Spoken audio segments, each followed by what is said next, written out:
আসসালামু আলাইকুম সুধী দর্শক, আশা করি আপনারা ভালো আছেন। শুরুতেই শুভেচ্ছা রইল।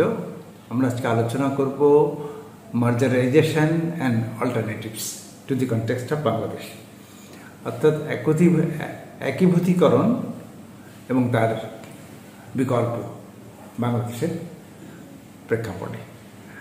তো আমরা জানি যে মার্জারাইজেশন হলো যে যখন এক বা একাধিক কোম্পানি একীভূতকরণ করে একটা নতুন অর্গানাইজেশন তৈরি করে এবং নতুন স্টাইল নাম চেঞ্জ করে যখন যাত্রা শুরু করে, সেটা হলো মার্জারাইজেশন।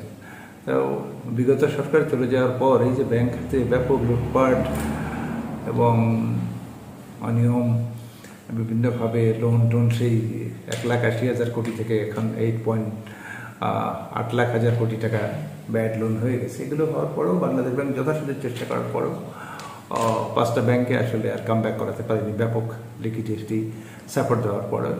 এই জন্য তারা এই 5টা ইসলামী ব্যাংকের জন্য তারা আবার ফরেন্সিক অডিট, তাদের এক ধরনের স্পেশাল অডিট, এটা তারা ইন্টারন্যাশনাল অ্যাকাউন্টিং ফার্ম KPMG এবং আর্নেস্ট ইয়াং তারা অ্যাপয়েন্ট করেছে এবং তারা একটা প্রাথমিক রিপোর্টও দিয়েছে। তো আমরা সেদিকে পড়ে যাই।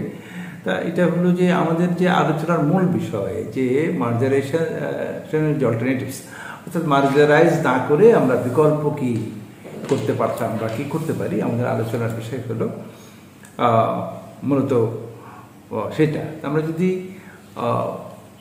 মার্জারাইজ না করে ব্যাংক, যারা এক্সিস্টিং ব্যাংক আছে তারা কি করতে পারতো, রিস্ট্রাকচারিং করতে পারতো। এই রিস্ট্রাকচারিং করতে গেলে আমরা দেখি যে প্রথমত হলো যে ফাইন্যান্সিয়াল রিস্ট্রাকচারিং। তাহলে ফাইন্যান্সিয়াল রিস্ট্রাকচারিংটা কি? এটা হলো যেমন তারা যে ব্যাড লোনগুলো দিয়েছে এগুলো নেগোসিয়েশন করা, কালেকশন করাচ্ছেন বা নিউ ফাইন্যান্সিং করা, তাহলে এই ধরনের কাজগুলোকে সাধারণত ফাইন্যান্সিয়াল রিস্ট্রাকচারিং করে। তারপর হলো operational restructuring. This is the most important and effective phase. তা এইটা করতে হলে এর প্রথম কাজ থাকে যে মার্কেট শেয়ারস, আপনার যে কাজকর্মে আপনি যে পরিমাণ মার্কেট দখল করে রেখেছেন সেই মার্কেটের শেয়ারটা ইনক্রিজ করা বা ইনক্রিজ করার চেষ্টা করা এবং নতুন নতুন প্রোডাক্ট, নতুন নতুন আইডিয়া নিয়ে ক্লায়েন্টসের কাছে যাওয়া এবং তাদেরকে কনভিন্স করা এবং ব্যাংকের কাজকর্মে গতি নিয়ে আসা। এবং এর মধ্যে সবচেয়ে যেটা ইম্পর্টেন্ট অ্যান্ড চ্যালেঞ্জিং সেটা হলো ইন্টিগ্রেশন।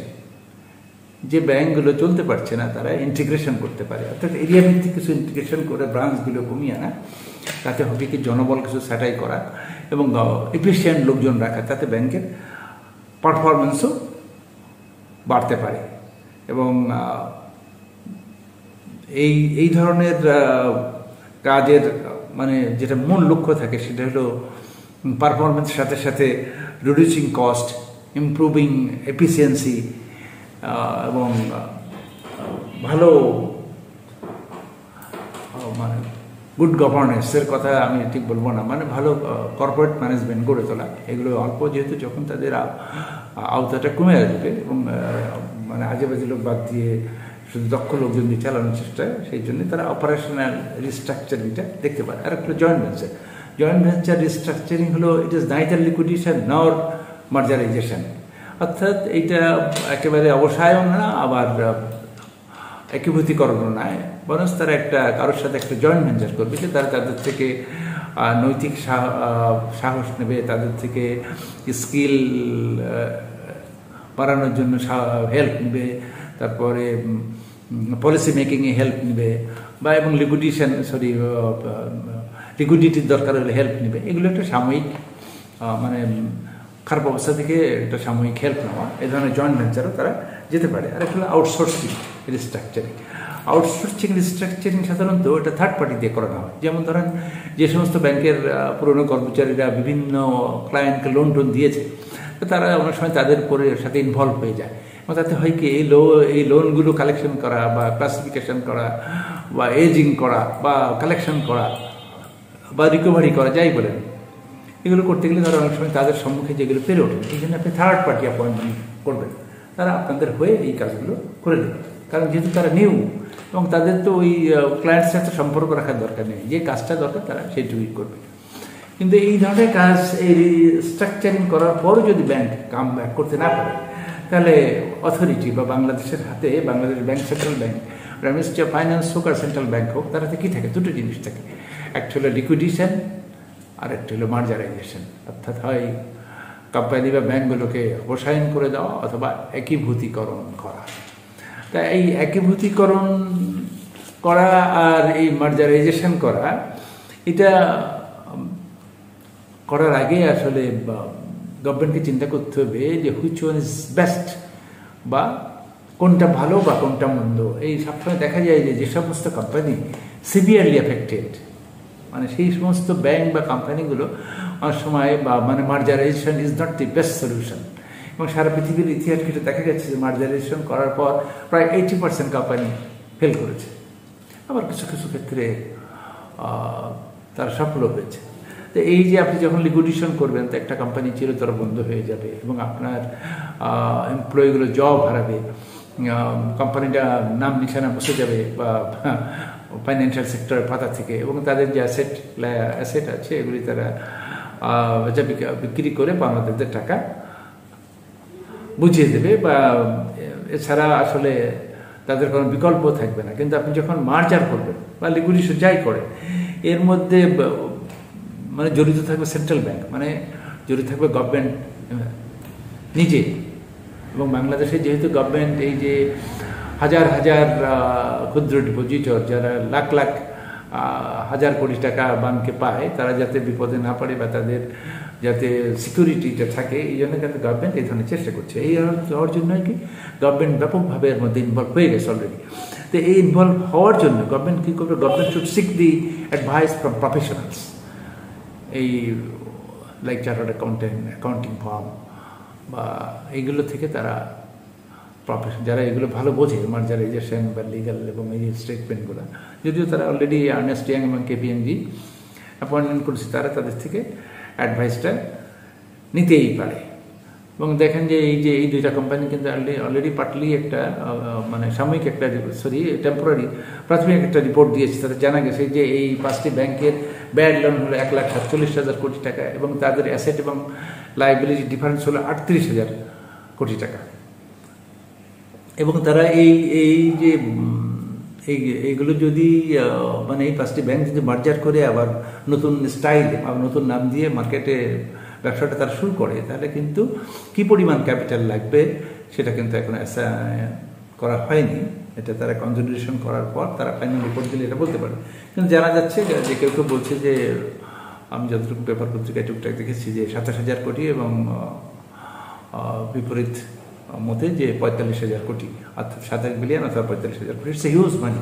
হয় গভর্নমেন্টকে সাপ্লাই দিতে হবে অথবা শোনা যাচ্ছে যে এশিয়ান ব্যাংক একটা ফান্ডিং করতে পারে। তো এগুলো কিন্তু আসলে ব্যাপক একটা লেন্দি প্রসেস এবং হিউজ বদারিং।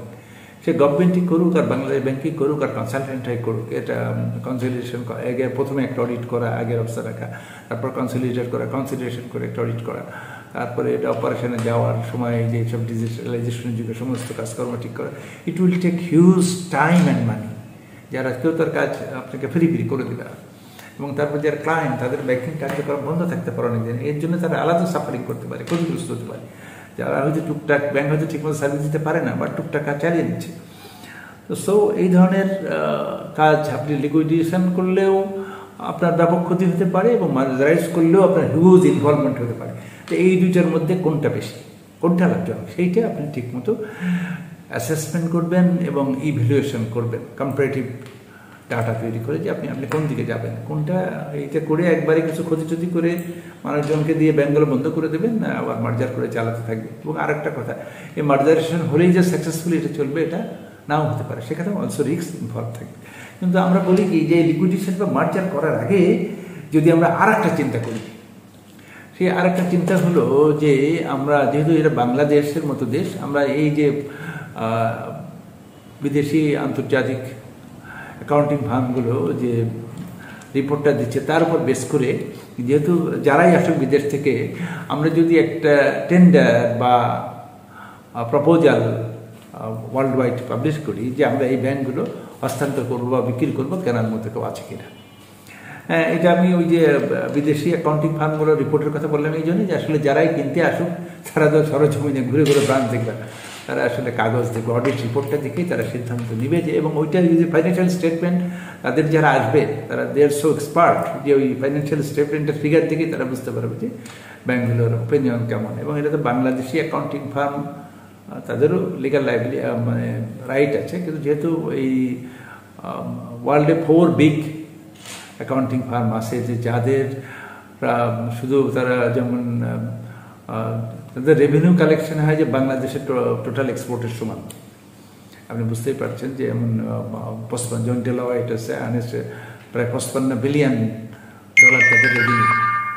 তো আমরা ওদিকে না যাই। তা এই ধরনের একটা প্রপোজাল পেপারে পাবলিশ করে বাংলাদেশ গভর্নমেন্ট দেখতে পারে যে যদি কোনো এই যে 5টা ক্রেতার যদি পাওয়া যায় এবং কেউ অ্যাসেট, এবং তার একটা টার্মস শর্ত থাকবে, অ্যাসেট লাইবিলিটি সহ তারা বুঝে নেবে, ডিপোজিটরের মানি তারা গ্যারান্টি দেবে, এটা তারা অপারেট করবে। তা এইগুলো বুঝে নিয়ে তারা কেউ যদি, যেহেতু খোলসা করেই দেওয়া হয়, ওপেন করেই দেওয়া হবে যে ব্যাংকের অবস্থা কেমন, বাট স্টিল এক এক ব্যাংকের ব্যাপক ব্রাঞ্চ আছে, তাদের এই যে স্টার্ট আপ বা ব্যাড লোন আছে, তো সেগুলো যদি তারা কোনোভাবে, এবং তাদের ব্যাপক মর্গেজ আছে, এগুলো যদি বিভিন্ন রকম চিন্তাভাবনা ক্যালকুলেশন করে কোনো পার্টি যদি কেনে, সেটা বিদেশি হোক দেশি হোক, তাহলে হবে কি? তাহলে এই যে বাংলাদেশ গভর্নমেন্ট বা ব্যাংকে এই যে 27,000 কোটি বা দ্বিমতে 45,000 কোটি টাকা যে ইয়ে হিসাবে দিতে হবে, ক্যাপিটাল হিসাবে, এটা কিন্তু দিতে হবে না। এবং অনেকটাই বাংলাদেশ ব্যাংক বা বাংলাদেশ গভর্নমেন্ট নির্ভর হতে পারবে তাদের উপরে কন্ট্রাকচুয়ালি মানে চাপিয়ে দিয়ে। তাতে হবে কি, বাংলাদেশ ব্যাংকে শুধু ওই রেগুলেটরিং বডি বা মনিটরিং বডি হিসাবে কাজ করবে, এবং যারা এই ব্যাংকগুলো টেক আপ করবে তারা এটা নতুন নামেই হোক আর আগের নামে চালালে সুবিধা করতে পারবে না, নতুন নামে তারা ওই কন্ট্রাক্ট এরকম লেখা থাকবে, তারা এটা চালালে কিন্তু বাংলাদেশ ব্যাংক অনেক ঝক্কি ঝামেলা থেকে বেঁচে যেতে পারে, বা এটা একটা অল্টারনেটিভ মার্জারাইজেশনের রাস্তা হতে পারে। তো দর্শক, আজকের আলোচনা আমরা এখানেই শেষ করছি। এই আলোচনা থেকে ফিরে যাওয়ার আগে আমরা আপনাদেরকে ছোট্ট একটি অনুরোধ করতে চাই যে আপনারা যেখানে আছেন আমাদের এই পলিটক টুডে এই চ্যানেলটিকে একটু সাবস্ক্রাইব করে আমাদের সাথেই থাকবেন। সবার উপরে দেশ। আল্লাহ হাফেজ।